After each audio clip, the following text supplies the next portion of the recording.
Hey, good to see you. This video is going to be me reacting to Mooji's Forget About Enlightenment video, which I love. And I haven't watched it in a while, so I would love to watch it with you and comment on it. I know that Mooji has been in a recent controversy, and I like him for his teachings. I don't know about his behavior that much. I have made a video about me reacting to different scandals of spiritual teachers, and I'll link that below. But I love Mooji's teaching, so here goes the video.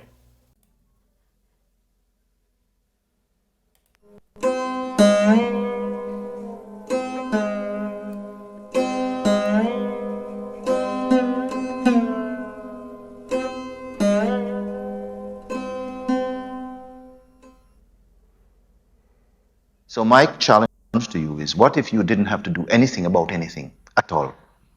Nothing at all to do, nothing at all to do about anything. Yes, make a cup of tea because that doesn't give you any trouble. Whatever it is you have to do, answer the phone, make this appointment, whatever. Blah. So he's basically saying here, which I love, is that it's not about the action you do. You can do every action from a state of presence or relaxation or without any resistance or mental overlay. It's not about the action that you do, it's about the place it's coming from, and only you know that. Maybe others can feel that or sense that too. But it's about am I allowing my natural movement to happen, or am I contriving a way I need to do this or I need to do that, and am I mental overlaying reality? But it does not accompanied by this idea that there is something that I need to do to be stable in the awareness, because I tell you that is a trap. Forget about it.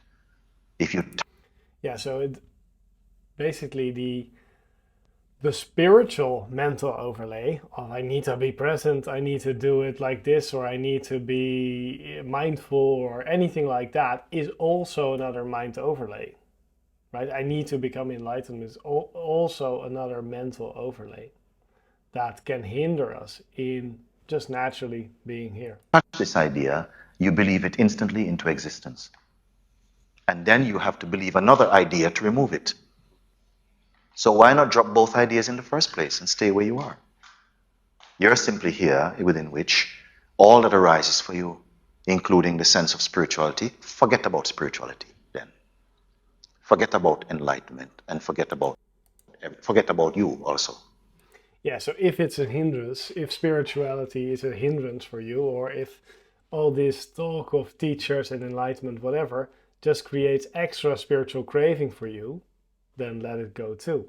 That's what he's saying, because that will create a mental overlay and it will actually delay your journey if you now create all these spiritual concepts that you're attached to. So it's about the attachment. Of course, when we talk, it's very hard to talk without concepts, without words. Otherwise, everybody would be in silence the whole time. So it has a use, of course. But when we believe these concepts and believe that that's reality, then we create our own mental prison, and all these concepts are sort of mental boxes to be in or out the whole time. And that creates just, yeah, very narrow life. And what remains here? That which cannot be gotten rid of remains. It's just that, simpler than simple. Sometimes we overuse the intellectual faculties, which are only meant to take you up to this seeing, and thereby they say goodbye. We have served you enough, they will go. You're simply here. All this knowledge that we acquire, called spiritual knowledge, is only a mirror for the timeless to see itself. And for what reason? For no other reason than it's fascinated with its own recognition for some reason.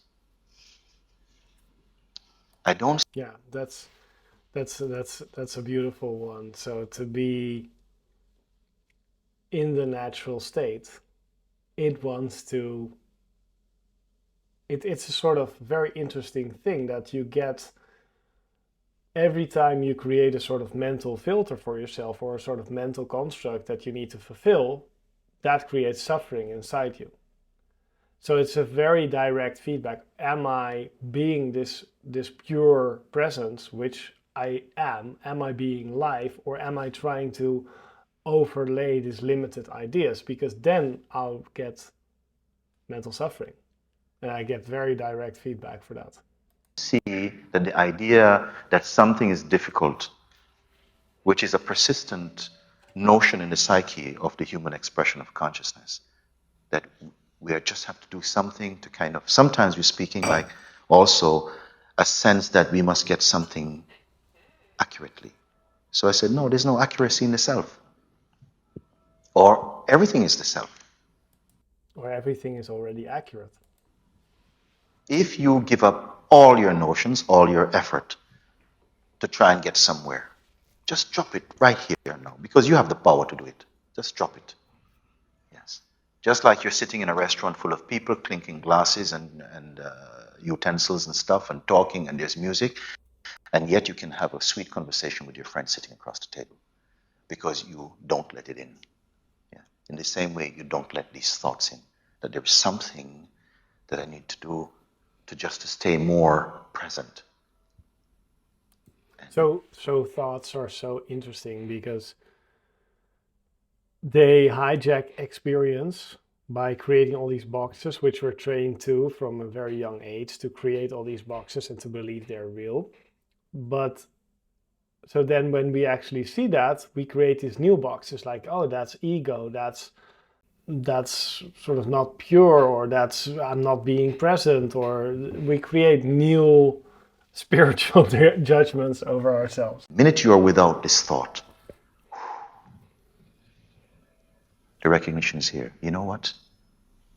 Oftentimes, this moment of seeing is attended by great laughter.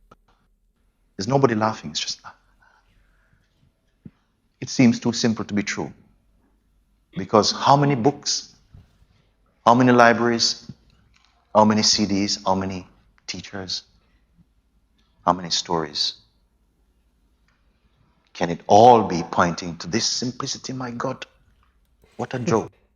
That's sort of the cosmic joke which he's referring to, which I've made another video about, which is realizing that you're already present. But because we're trying to get something, we're trying to not only understand it, but we are trying to create a sort of go from A to B, and we create both A and B. I'm here is a creation, and I should be there is a creation, which both create suffering. So when we see that all these ideas are just empty, and if we don't believe them, we're already free, then yeah, that's a huge relief. Then you think, wow, why did I even watch all these spiritual dudes? What a strange thing that I simply am. Some full acceptance of this ever-present truth happens, as it were. We can give it the title of grace or sort of benediction or whatever it is, but it simply happens. And this movement that there is something that needs to be corrected, yes, at times I can say this, because another time I might tell you, you know what, you need to stop doing that and do this. And there has to be that flexibility, that openness, which is present in the beingness, to actually hear that and see the sense in that in the moment, and still see that although you have to do something to see that, actually you have to do nothing to be that. Yeah, so basically what he's saying is that all these actions come from presence. So even though we're in presence, it's not like time stands still and we're not going to do anything. We're like just like zombie mode or something like that. No, we're still living our lives, and sort of natural desires and movements can happen. And what I hope he's not saying is that somehow he can bring this special message, right? But what I do understand is that he can see probably very clearly, because he understands all this very, very clearly, that when somebody is doing something which they're attached to mentally, then sometimes we need to do something to actually let go of that attachment. For example, not do something which we're attached to, or change it a little bit. So this is a kind of paradox that seems to happen. And we are mostly molested by these thoughts that something gets in the way. Yes. So there's a time when I'll tell you, yes, in the moment, this thing seems to be in the way. And I'll also ask you, in the way of what? Yes. And what is witnessing the sense of this obstruction being in the way of what? That sounds very Marcus Aurelius to me. Like the obstacle is the way, right? Because what we think is the problem is already okayness itself, just reflecting something which, through being okay or being present with that, the natural action clearly arises. We have said that awareness cannot be on the other side of working through any process or practice. It has to be that in which even the very idea, the striving, the first thought happens already in the awareness. Yeah, so striving or the idea of ego itself, that is already presence or already this or already emptiness or already healed, you could say. And why do we have to do something then? And that's a very interesting point. We don't have to do anything, but when we let go of needing to do anything, our natural actions come up, and those actions might still be meditating, might still be watching spiritual teachers, might still be inquiry or something like that to deepen this presence or to clarify the presence. I think when we are in presence, what happens oftentimes is that all these emotions and energies and ideas from the past come up that want to be transmuted, that want to be freed, that want to be processed. And when we're with them, with presence, we're not investing more in them, but we're just being with them, then they can let go quite easy. So any journey from that thought onward can only happen in awareness, but cannot be taking you to awareness as an objective goal. It is only the discovery of the subject to itself. And sometimes when we read it, of course, in trying to convey that which really cannot be conveyed with words, it cannot be touched or carried in the word. At best, you may say, out of the irrefutable authority of the seeing. I love that his phone is ringing. Or it's probably not his phone, but somebody in the audience phone is ringing. Those words are imbibed with a sort of presence. They have a power in them. They have more light or something in them when they come from that seeing, at best. Yeah, so that seeing is just natural awareness, your natural awareness. When you're expressing from your natural awareness, then which you can't not express from that place. But basically what you can do is usually people express or do everything from this mental filter, from this mental idea of who they need to be, who they want, etc. And when we let go of those stories and we're expressing from freedom, sometimes that's a felt experience for some people around us. Yes.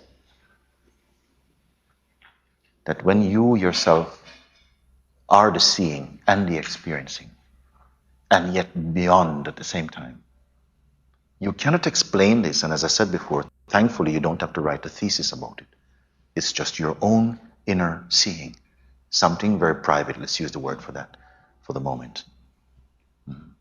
But it cuts away, strips back all these layers of should do's and should do nots, and leave the truth in its nakedness as it is, here, present, now. What can be simpler than that?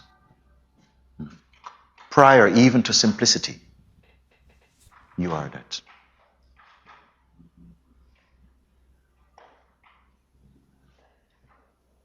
Our minds are really enjoying this complete rest.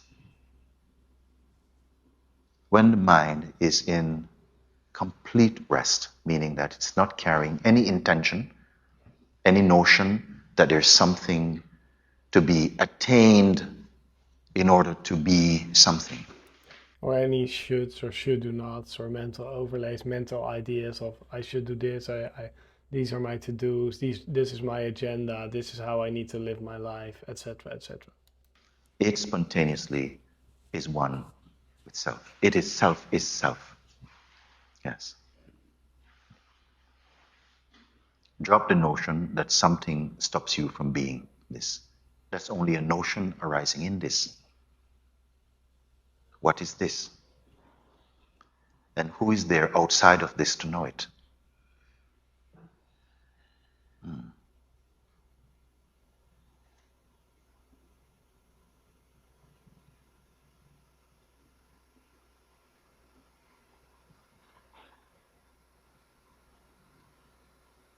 In this that we are, it does not even say, I am this.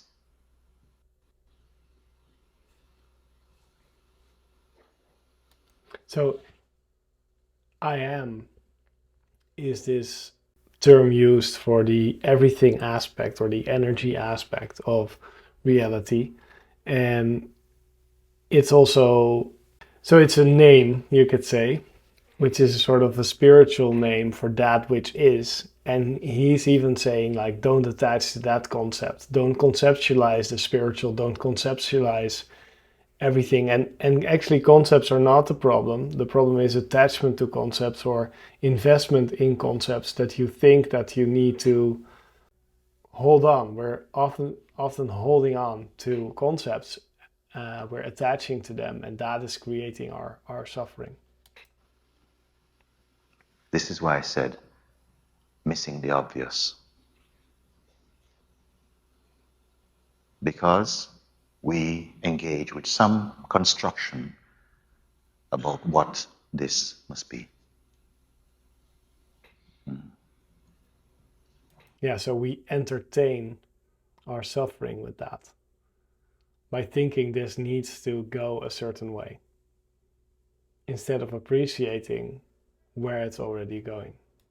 And then looking at your mind and your conditioning, you feel unworthy. I'm not worthy of that, actually. You identify with that, which gives a sense that you are less than. Because as long as there's a search, there is a sense something is missing. Therefore, this is why they're searching.